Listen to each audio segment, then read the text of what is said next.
At the beginning of 1917, the USA was still neutral.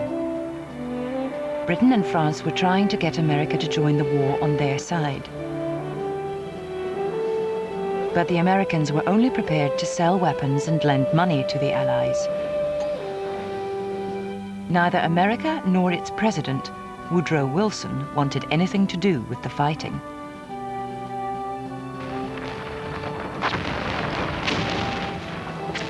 In the end, it wasn't the Allies that made America join the fight, it was Germany.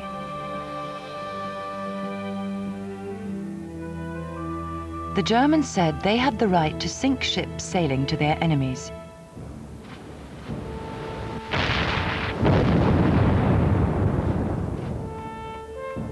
And it didn't matter if there were neutral Americans aboard. The most famous ship to be sunk was the Lusitania in 1915.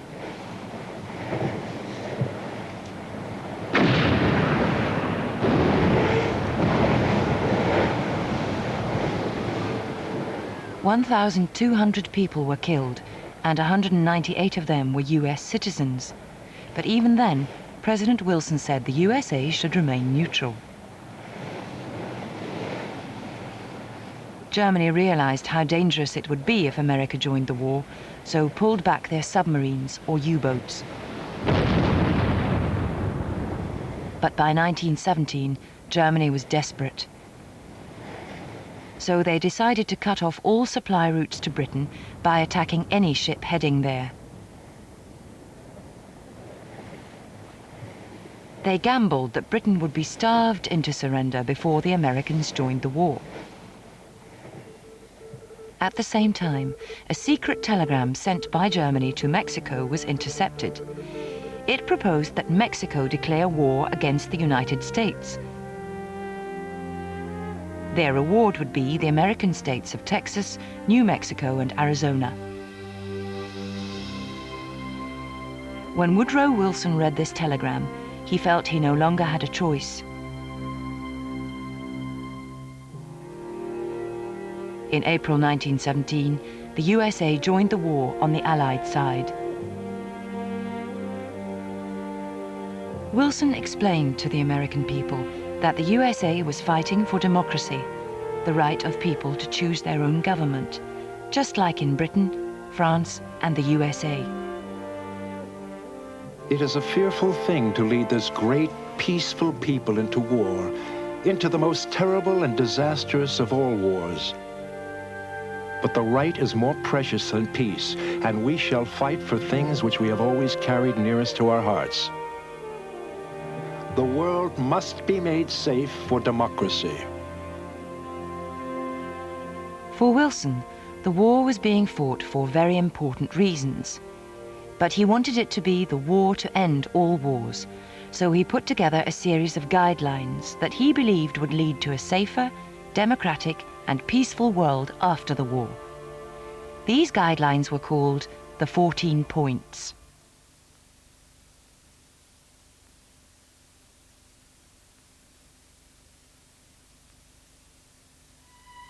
In Germany and Austria, the situation for the ordinary people was going from bad to worse.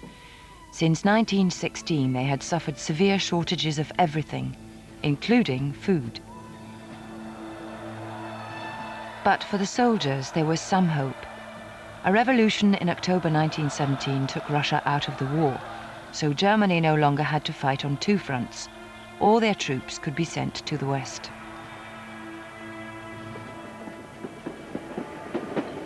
The German commander, General Ludendorff, saw that it was Germany's last chance.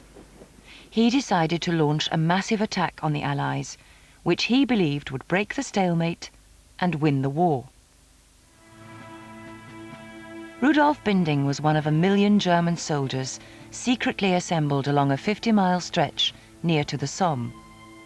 The troops are packed in positions so tight that those in the front have been there for the last 10 days.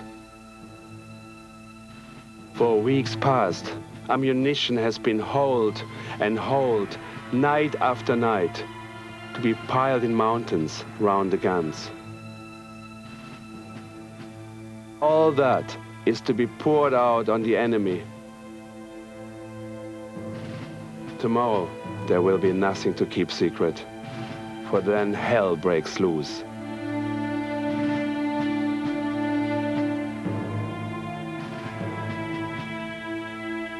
At 4:40 a.m. on March the 21st, 1918, German artillery began firing.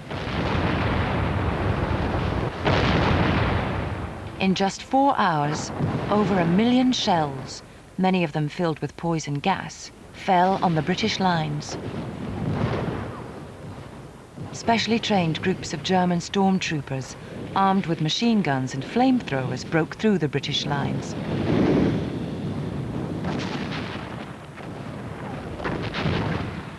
Robert Cude was a message runner in the British Army.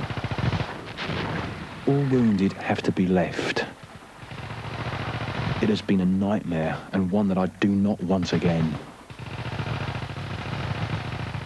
He shells us all day. And in the afternoon, he gives us a touch of his gas. It is extraordinary in its intensity. I was on the ground writhing in agony. I was quite prepared for the finish.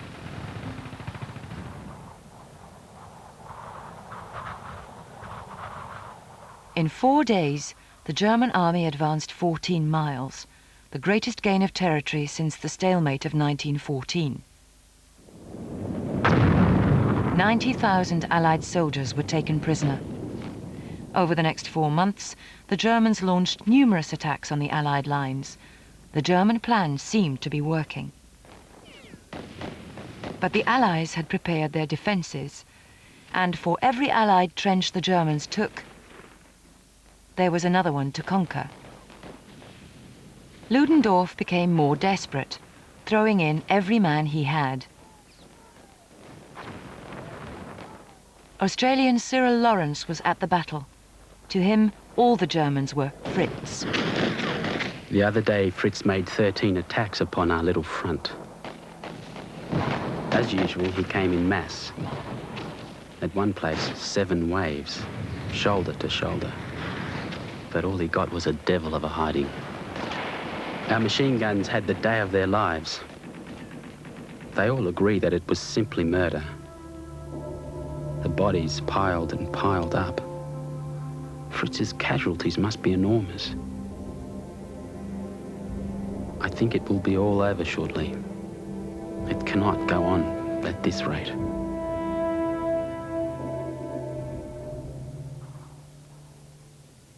Now it was the Allies' turn to attack.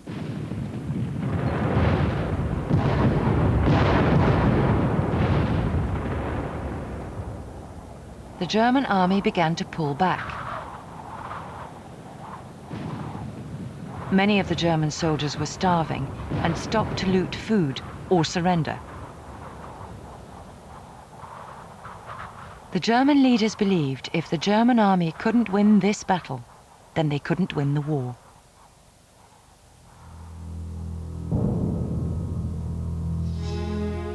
The Kaiser was told that Germany was going to lose the war. The army had failed, and there were problems with the navy as well.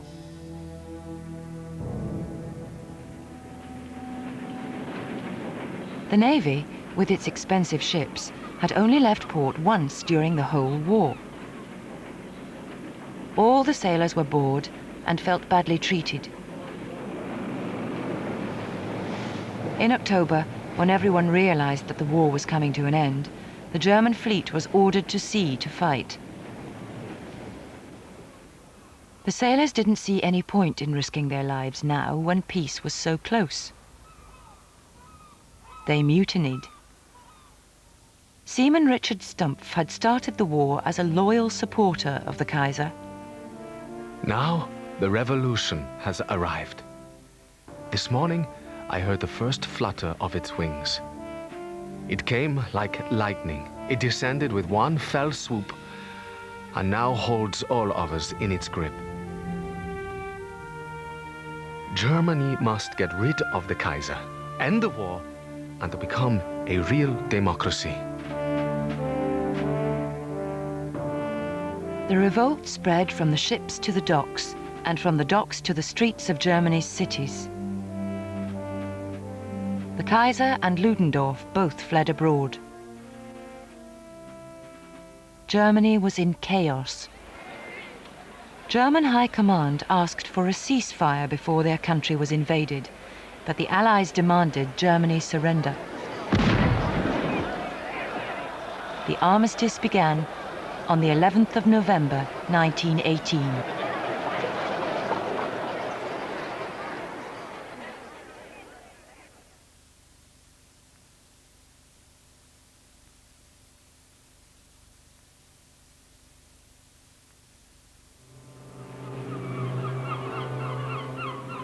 In December 1918, Woodrow Wilson set off for the Paris Peace Conference. Germany looked to the president to negotiate a fair peace for them based on his 14 points. Wilson thought this was his chance to remake the world. In his 14 points, it said that all peoples everywhere should be able to decide who should rule them. He also wanted to set up an international peacekeeping organization called the League of Nations to prevent another world war.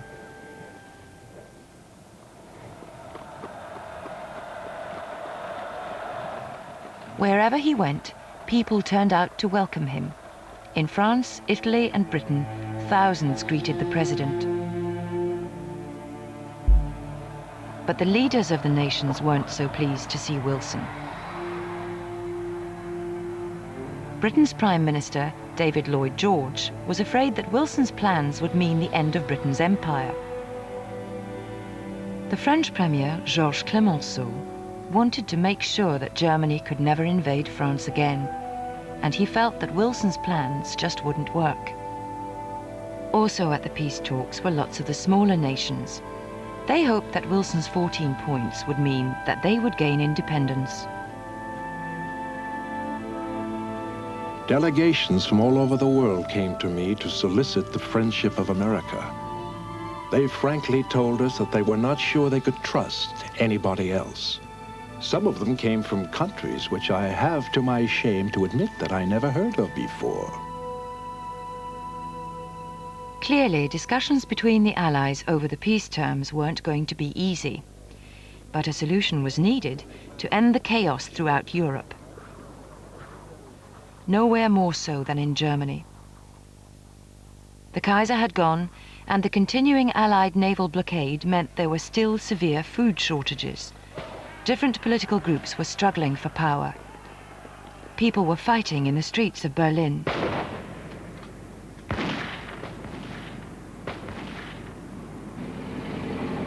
Germany's new government used ex-soldiers to restore order. In just a few days, in January 1919, over 1,000 people were killed or wounded.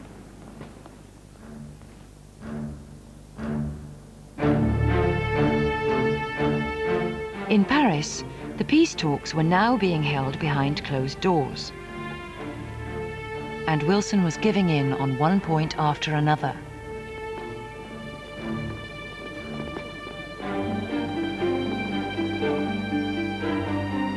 A young British diplomat, Harold Nicholson, was called in to advise the leaders. He had believed in Woodrow Wilson and his 14-point plan. He was angry that the president was giving in.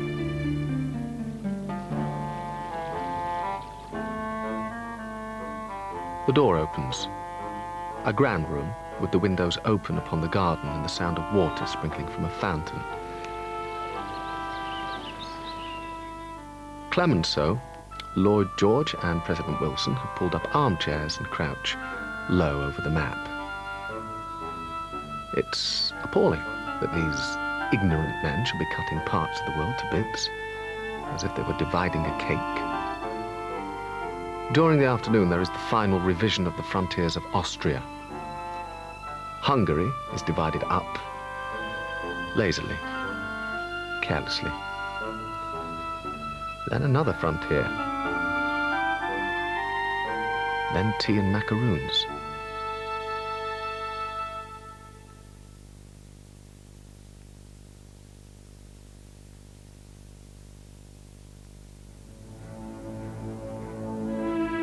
The treaty was signed on June the 28th, 1919. 5 years to the day after Austria's Archduke Franz Ferdinand had been shot.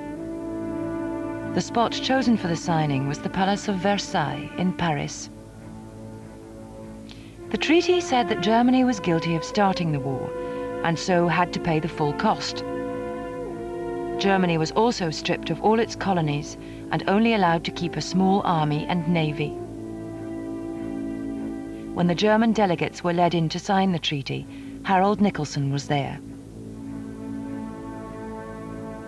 We enter the Hall of Mirrors. Through the door, alone and pathetic, come the 2 German delegates. The silence is terrifying. They keep their eye fixed away from those 2,000 staring eyes. It is almost painful.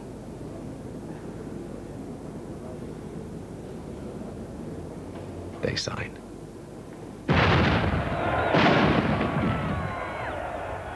Suddenly, from the outside comes the crash of guns, thundering a salute. A treaty had been signed, but many believed that it had been done too quickly, and that a real peace had not been made.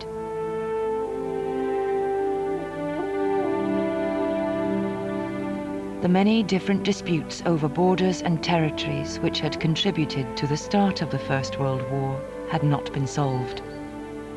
Germany felt humiliated and resentful that they were forced to accept complete responsibility and pay such a high price.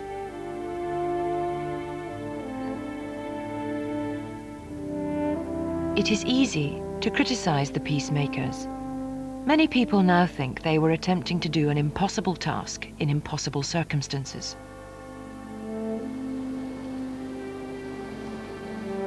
The peace didn't seem to be worth all the lives that had been lost.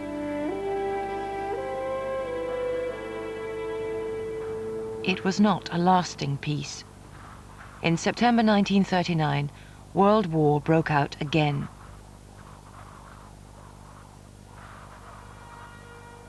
The children of 1919 would become the soldiers who had to fight and die in it.